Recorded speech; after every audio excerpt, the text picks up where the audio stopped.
ప్రభునందు ప్రియమైన దేవుని బిడ్డలారా, ఈ ఉదయకాల సమయంలో ఈ అనుదిన వాగ్దాన కార్యక్రమం ద్వారా ఈ విధముగా మిమ్మల్ని కలుసుకున్నటకు దేవుడు నాకు అనుగ్రహించిన ఈ గొప్ప భాగ్యాన్ని బట్టి ముందుగా దేవాతి దేవునికి కృతజ్ఞతాస్తుతులు చెల్లించి ఉన్నాను.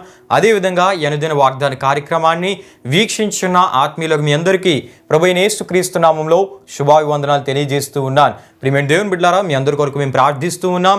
మీ ప్రార్థన అవసరతలను కామెంట్స్ రూపంలో మీరు మాకు తెలియపరిచినట్లా వాటన్నిటి కొరకు మేము ప్రార్థిస్తాం. దేవుడు తన కార్యములను మీ పట్ల చేసే గొప్ప దేవుడై ఉన్నాడు. అదే రీతిగా మా కొరకు, మా పరిచయ కొరకు కూడా మీ ప్రార్థనలో జ్ఞాపకం చేసుకునవలసిందిగా ప్రభువైన యేసుక్రీస్తు నామములో మీ అందరినీ కోరుచు ఉన్నాను. ప్రియమైన దేవుని బిడ్డలారా, ఈ దినము ప్రభు మీకు ఇచ్చు వాగ్దానము 91వ కీర్తన 14వ చరణంలో ఉన్నది. ఆ వాగ్దాన చరణ భాగమును నేను మీ కొరకు చదువుచూ ఉన్నాను. ప్రార్థనా పూర్వకంగా ఆలకించవలసిందిగా ప్రభువైన యేసుక్రీస్తు నామములో మీ అందరినీ కోరుచూ ఉన్నాను. అక్కడ ఈ విధంగా రాయబడి ఉన్నట్లు మనం చూస్తూ ఉంటాం. అతడు నా నామము నెరిగిన వాడు గనుక నేను అతన్ని గణపరిచెదను. హల్లెలూయా, హల్లెలూయా.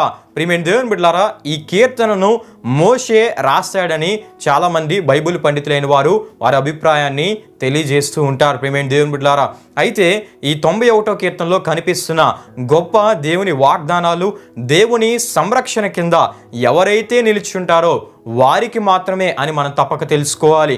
అంతేగాని తమకిష్టం వచ్చినట్లు వారు లోకంలో తిరుగుతూ, లోకంలో బ్రతుకుతూ, పాపంలో బ్రతుకుతూ మళ్ళా అవసరం కొరకు దేవుని దగ్గరికి వచ్చి వేడుకునే వారికి మాత్రము కానే కాదని తప్పక మనం తెలుసుకోవాలి.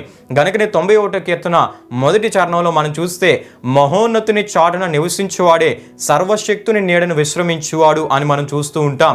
అంటే మహోన్నతుని చాటున ఎవరైతే నివసిస్తారో, మహోన్నతుని మాటను ఎవరైతే లక్ష్య పెడతారో, మహోన్నతుని మాటకు ఎవరైతే లోబడతారో వారికి మహోన్నతుడైన దేవుడిచ్చిన ఉన్నతమైన వాగ్దానాలు ఈ 91వ కీర్తనలో మనకు కనబడుతూ ఉంటాయి. హల్లెలూయా, హల్లెలూయా. ప్రియమైన దేవుని బిడ్డలారా, ఈ 91వ కీర్తన 14 నుండి 16 వరకు రాయబడిన చరణ భాగాల్లో మనం చూస్తే దేవుడే నేరుగా రచయిత ద్వారా మాట్లాడుతున్న వాగ్దానపు మాటల్ని ఇక్కడ మనం చూడగలం. దేవుణ్ణి నిజంగా ప్రేమించే వారికి ఈ వాగ్దాన దీవెనలు వారు పొందుకుంటారు. ప్రియమైన దేవుని బిడ్డలారా, అలాంటి వారిని దేవుడు విడిపిస్తాడు, దేవుడు గొప్ప చేస్తాడు, వారి ప్రార్థనలకు దేవుడు జవాబిస్తాడు, వారిని సంరక్షించి గౌరవించి సంతృప్తి పరుస్తానని దేవుడు స్వయంగా మాట్లాడిన మాటలుగా ఈ వాగ్దానపు మాటల్ని ఈ 91వ కీర్తన 14 నుండి 16 వరకు రాయబడిన చరణ భాగాల్లో మనం చూస్తూ ఉంటాం. హల్లెలూయా, హల్లెలూయా. అయితే ప్రియమైన దేవుని బిడ్డలారా, మనం చదువుకున్న 91వ కీర్తన 14వ చరణంలో మనం చూస్తున్నప్పుడు, అతడు నా నామం నెరిగిన వాడు గనుక నేను అతన్ని గణపరిచెదను అని మనం చూస్తూ ఉంటాం. నా నామం నెరిగిన వాడు, దేవుని నామం నెరిగిన వాడు అంటే మనం ఆలోచిస్తున్నప్పుడు ప్రియమైన దేవుని బిడ్డలారా, దేవునితో సహవాసం గలవాడు, దేవునితో మంచి ఆధ్యాత్మిక సంబంధం గలవాడు, దేవుణ్ణి అన్ని చోట్ల గౌరవించేవాడని అర్థం వస్తుంది. దేవుని గుణలక్షణములను ఎరిగినవాడు, దేవుని శక్తిని మహిమను ఎరిగినవాడు, దేవుని గొప్పతనాన్ని ఎరిగినవాడు, అన్ని వేళల్లో, అన్ని సమయాల్లో, అన్ని పరిస్థితుల్లో దేవుని కొరకు నిలబడేవాడు, దేవునికి నమ్మకంగా బ్రతికేవాడు, దేవుని ఆజ్ఞలు నియమ నిబంధనలు ఎరిగిన వాడిని అర్థమై ఉన్నది. ప్రియమైన దేవుని బిడ్డలారా, హల్లెలూయా, హల్లెలూయా. ఈ రీతిగా దేవుణ్ణి ఎరిగిన వారు ఎవరైతే దేవునికి నమ్మకంగా బ్రతుకుతారో వారిని ఆయన గణపరిచే దేవుడు, పైవారిగా ఉంచే దేవుడు, తలగా ఆశీర్వదించే దేవుడై ఉన్నాడు. హల్లెలూయా, హల్లెలూయా. గనుకనే దేవుని వాక్యంలో మనం చూస్తే ఎస్తేరు గ్రంథం 3వ అధ్యాయంలో మనం చూస్తున్నప్పుడు, అహష్వరేషు పరిపాలన కాలంలో అహష్వరేషు అగాగీయుడైన హామానును గణపరిచి తక్కిన అధిపతులందరికంటే గౌరవనీయమైన స్థానంలో హామాన్ని ఉంచినప్పుడు హామాను అందును బట్టి గర్వించి రాజు గుమ్మమునున్న రాజ సేవకులందరినీ, అతడు ఆ రాజు గుమ్మం నుండి ప్రవేశిస్తున్నప్పుడు రాజా గుమ్మమునున్న ఆ రాజ సేవకులందరూ కూడా అతనికి వంగి నమస్కరించాలని, సాగిలపడి నమస్కరించాలని ఒక ఆజ్ఞ నియమించినట్లు మనం చూస్తూ ఉంటాం. అయితే అక్కడే ఉన్న మొర్దెకై, యూదుడైన మొర్దెకై మనం చూస్తున్నప్పుడు అతడు మహిమగల దేవుడైన యాహ్వే యెహోవా నామమును ఎరిగినవాడు గనుక, యాహ్వే యెహోవా మహిమను ఎరిగినవాడు గనుక, అటువంటి గొప్ప దేవుని నియమ నిబంధనలు ఎరిగినవాడు గనుక, అటువంటి గొప్ప దేవుని ఆజ్ఞలకు లోబడేవాడు గనుక, అతడు యూదుడైన వాడు గనుక అతడు హామానికి వంగి నమస్కరించలేనట్లు మనం చూస్తూ ఉంటాం. అతడి సాగిలపడినట్లు మనం చూస్తూ ఉంటాం.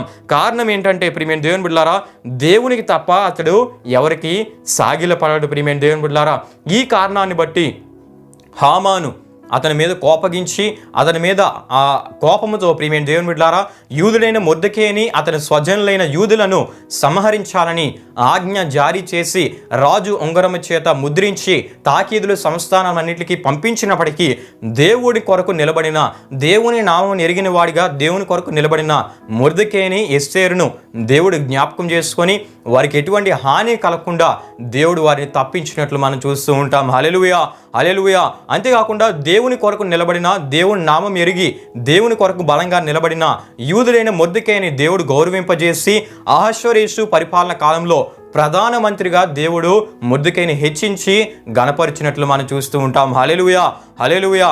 అదే రీతిగా ప్రియమైన దేవుని బిడ్డలారా హజరియా, అనన్య, మీషాయేలు కూడా మనకు కనబడుతూ ఉంటారు. శద్రకు, మేషకు, అబేద్నెగోలు వారు కూడా దేవుని నామం ఎరిగిన వారుగా బబులోను రాజ్యంలో వారు దేవుని కొరకు నమ్మకంగా నిలబడినప్పుడు దేవుడు వారిని అక్కడ విచారణకర్తలుగా గణపరిచాడు. హల్లెలూయా, హల్లెలూయా. అంతేకాకుండా నెబుకద్నెజరు నిలబెట్టించిన బంగారు ప్రతిమకు వారు నమస్కరింపక మా దేవునికి తప్ప మేమెవరికి సాగిలపడమని దేవుని కొరకు వారు నిలబడినప్పుడు అగ్నిగుండంలో వారు వేయబడినప్పటికీ దేవుడు అక్కడి నుండి వారిని తప్పించి రక్షించి తన నామం అక్కడ గొప్పగా గణపరుచుకున్నట్లు మనం చూస్తూ ఉంటాం. హల్లెలూయా, హల్లెలూయా. అదేవిధంగా ప్రియమైన దేవుని బిడ్డలారా దానియేలుని మనం చూస్తున్నప్పుడు బబులోను రాజ్యంలో దేవుని నామం ఎరిగిన వాడిగా దేవుని కొరకు నమ్మకంగా బ్రతికిన దానియేలుని అన్ని విషయాల్లో దేవుడు గణపరిచినట్లు హెచ్చించినట్లు ప్రధానుల్లో ముఖ్య ప్రధానుడిగా దానియేలుని దేవుడు దీవించినట్లు మనం చూస్తాం. హల్లెలూయా, హల్లెలూయా. దానియేలు అంత నమ్మకస్తుని ఆ దేశంలో వారు ఎక్కడా కనుగొనలేనట్లు దేవుని వాక్యంలో మనం చూస్తాం. దానియేలుకి దేవుడిచ్చిన అత్యంత శ్రేష్టమైన జ్ఞానమును కూడా దేవుని వాక్యంలో మనం చూస్తాం. అంటే దేవుని నామం ఎరిగి దేవుని కొరకు నమ్మకంగా బ్రతికే వారిని దేవుడు గణపరిచే దేవుడు, దేవుడు హెచ్చించే దేవుడు, దేవుడు వారిని ఆశీర్వదించే దేవుడై ఉన్నాడు. హల్లెలూయా, హల్లెలూయా. ప్రియమైన దేవుని బిడ్డలారా ఈ ఉదయకాల సమయంలో ఈ వాగ్దానం ద్వారా దేవుడు మీ అందరితో మాట్లాడుతూ ఉన్నారు. ఆయన నామం ఎరిగిన వారిగా మీరు ఏ స్థలంలో ఉన్నా ఆయన నామం ఎరిగిన వారిగా ఆయన కొరకు నమ్మకంగా మీరు బ్రతకగలిగితే మిమ్మల్ని తలగా మిమ్మల్ని పైవారిగా మిమ్మల్ని గణపరిచి హెచ్చించి ఆశీర్వదిస్తానని దేవుడు వాగ్దానం ఇస్తూ ఉన్నాడు. హల్లెలూయా, హల్లెలూయా. ప్రియమైన దేవుని బిడ్డలారా యవనస్తులైన వారి ఎడ్యుకేషన్ కొరకు అనేక ప్రాంతాలకు వెళ్తూ ఉంటారు. వారి గ్రామాలను వారి ఊళ్ళను విడిచి వేరే ప్రాంతాలకు వెళ్తూ ఉంటారు, వేరే రాష్ట్రాలకు వెళ్తూ ఉంటారు, కొంతమంది దేశాలు విడిచి వెళ్తూ ఉంటారు. ప్రియమైన దేవుని బిడ్డలారా అక్కడ మీరు గణపరచబడాలంటే, అక్కడ మీరు ఆశీర్వదించబడాలంటే, అక్కడ మీరు హెచ్చించబడాలంటే మీరు ఎక్కడ ఉన్నారో అక్కడ ఆయన నామం ఎరిగిన వారిగా భయము కలిగి భక్తి కలిగి ఆయనకి నమ్మకంగా మీరు బ్రతికితే ఆయన నామం ఎరిగిన వారిగా బ్రతికిన మిమ్ములను ఆయన గణపరిచే దేవుడై ఉన్నాడు. హల్లెలూయా, హల్లెలూయా. మీరు చదివే ఎడ్యుకేషన్ ఇన్స్టిట్యూషన్స్లో కావచ్చు మిమ్మల్ని టాప్ ర్యాంకర్స్గా దేవుడు గణపరుస్తాడు. మీరు చేస్తున్న ఉద్యోగాల్లో కావచ్చు అక్కడ కూడా దేవుడు మిమ్మల్ని తలగా పైవారిగా ఆశీర్వదించే దేవుడు. మీరు చేస్తున్న బిజినెస్లో కావచ్చు అక్కడ కూడా దేవుడు మిమ్మల్ని గౌరవింపజేసే గొప్ప దేవుడు ఉన్నాడు. ప్రియమైన దేవుని బిడ్డలారా గనుక ఆయన నామం ఎరిగిన వారిగా మనం బ్రతికినట్లయితే, ఆయన నామం ఎరిగిన వారిగా ఆయన కొరకు నమ్మకంగా మనం బ్రతకగలిగితే దేవుడు మనలను గణపరిచే దేవుడై ఉన్నాడు. హల్లెలూయా, హల్లెలూయా. అంతేకాకుండా ప్రియమైన దేవుని బిడ్డలారా దేవుని నామం ఎరిగిన వారుగా దేవుని కొరకు నమ్మకంగా బ్రతకగలిగితే కుటుంబంలో ఆయన మనల్ని గణపరుస్తాడు, సంఘంలో ఆయన మనల్ని గణపరుస్తాడు, సమాజంలో ఆయన మనలను గణపరిచే దేవుడై ఉన్నాడు. హల్లెలూయా, హల్లెలూయా. అంతేకాకుండా ఆయన నామం ఎరిగి ఆయన కొరకు సంపూర్ణ సమర్పణతో దేవుని సేవ చేస్తున్న సేవకులు ఆయన కొరకు నమ్మకంగా బ్రతకగలిగితే వారిని దేవుడు అనేకులకు దీవెనకరంగా ఉంచడమే కాకుండా వారిని గణపరిచి వారిని అనేకులకు దీవెనకరంగా దేవుడు ఆశీర్వదించి వారిని హెచ్చించి వారి పరిచయను విస్తరింపజేసే గొప్ప దేవునిగా ఆయన ఉన్నాడు. హల్లెలూయా, హల్లెలూయా. అంతేకాకుండా ప్రియమైన దేవుని బిడ్డలారా ఆధ్యాత్మికంగా కూడా ప్రతి స్థలంలో నేను ఒక గొప్ప దేవుణ్ణి ఎరిగిన బిడ్డను అని గ్రహించి అన్ని స్థలాల్లో దేవుని యెడల భయము భక్తి కలిగి బ్రతికినట్లయితే ఈ లోకంలో మనం బ్రతికినంత కాలము దానికి తగిన ప్రతిఫలాన్ని దేవుడు పరలోకంలో మనకు అనుగ్రహించే దేవుడై ఉన్నాడు. అందుకే దేవుని వాక్యం సెలవిస్తుంది మీ ప్రతిఫలము మీ ఫలము పరలోకంలో గొప్పదిగా ఉంటుందని దేవుని వాక్యం సెలవిస్తుంది. ప్రియమైన దేవుని బిడ్డలారా గనుక ఆయన నామం ఎరిగిన వారిగా మనం బ్రతికితే ఒక మొర్దెకై వలె, ఒక దానియేలు వలె, శద్రకు, మేషకు, అబేద్నెగోల వలె మనం బ్రతికినట్లయితే వారిని గణపరిచిన దేవుడు మనలను కూడా గణపరిచే దేవుడై ఉన్నాడు, మనల్ని కూడా హెచ్చించే దేవుడై ఉన్నాడు, మనల్ని కూడా అనేకులకు దీవెనకరంగా ఆయన మార్చి నిలబెట్టే దేవుడై ఉన్నాడు. హల్లెలూయా, హల్లెలూయా. గనుక ప్రియమైన దేవుని బిడ్డలారా, ఈ వాగ్దానం ద్వారా దేవుడు మాట్లాడుతున్నాడు. మీరు ఏ స్థలంలో ఉన్నా, ఏ ప్రాంతంలో ఉన్నా, మీరు ఎక్కడ ఉన్నను ఆయన నామం ఎరిగిన వారిగా ఆయనకు నమ్మకంగా బ్రతికితే మిమ్మల్ని అన్ని విషయాల్లో గణపరిచే దేవుడు ఆయనని ఈ వాగ్దానం ద్వారా ఆయన మాట్లాడుతున్నారు. గనుక ఆయన కొరకు నమ్మకంగా బ్రతుకుతూ ఆయన నామం ఎరిగిన వారిగా మనం బ్రతికినట్లయితే ఆయన గణపరుస్తాడు, దీవిస్తాడు, హెచ్చిస్తాడు. ప్రియమైన దేవుని బిడ్డలారా, గనుక అటువంటి ఆత్మీయతను మనం కలిగి దేవుని చేత గణపరచబడదాం, దేవుని చేత దీవించబడదాం, దేవుని చేత పరలోకంలో అత్యధికమైన ఫలమును మనం పొందుకుందాం. అట్టి కృపను దేవుడు మనందరికీ దయచేసి నడిపించునుగాక.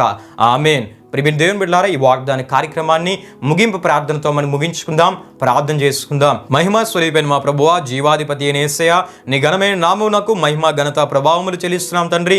అతడు నా నామమును ఎరిగిన వాడు గనుక నేను అతన్ని గణపరచుదునని ఒక గొప్ప వాగ్దానం ద్వారా ఈ ఉదయకాల సమయంలో మీరు మాతో మాట్లాడినందుకు నీకు స్తుతులు చెల్లిస్తున్నాం తండ్రి. నీ నామం ఎరిగిన వారిగా మేము ఏ చోట నీ కొరకు నమ్మకంగా బ్రతికినా ఆ స్థలంలో మీరు మమ్మల్ని గణపరుస్తానని, హెచ్చిస్తానని, పైవారిగా ఉంచుతానని మీరు ఇచ్చిన ఈ వాగ్దానపు మాటను బట్టి నీకు స్తుతులు చెల్లిస్తూ ఉన్నాం. అంతేకాకుండా ఈ లోక ప్రయాణంలో దేవ నీ నామం ఎరిగిన వారిగా మేముండి దేవా నీ ఎడల భయము భక్తి కలిగి బ్రతికినట్లయితే పరలోకంలో మా ఫలమును గొప్పదిగా చేస్తానని, ప్రతిఫలం గొప్పగా ఇస్తానని మీరు మాట్లాడిన మాటలను బట్టి నీకు స్తుతులు చెల్లిస్తున్నాం తండ్రి. వీక్షించిన ప్రతి ఒక్కరు మీరు దీవించండి, ఆశీర్వదించండి.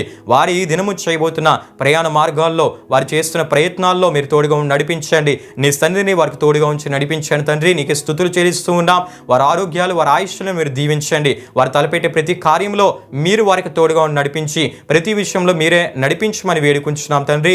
ప్రాముఖ్యంగా తండ్రి, ఈ వాగ్దానం వీక్షించిన ప్రతి ఒక్కరి జీవితాల్లో వారు నీవు కోరే ఆత్మీయతని కలిగి ఈ వాగ్దాన దీవెనలను వారు స్వతంత్రించుకోగలిగినట్లు మీరు సహాయం చేయమని మరొకసారి వాగ్దాన కార్యక్రమం ద్వారా కేవలం నీ నామమునికే మహిమ ఘనత ప్రభావములు చెల్లిస్తూ యేసు పరిశుద్ధ నామంలో అడిగి వేడుకుంటున్నాము తండ్రి. ఆమేన్. యేసు రక్తమే జయం, ప్రభేసు రక్తమే జయం, ప్రభేసు రక్తం సంపూర్ణమైనది, అపవాది క్రియలకు అంత నాశనం కలుగునుగాక.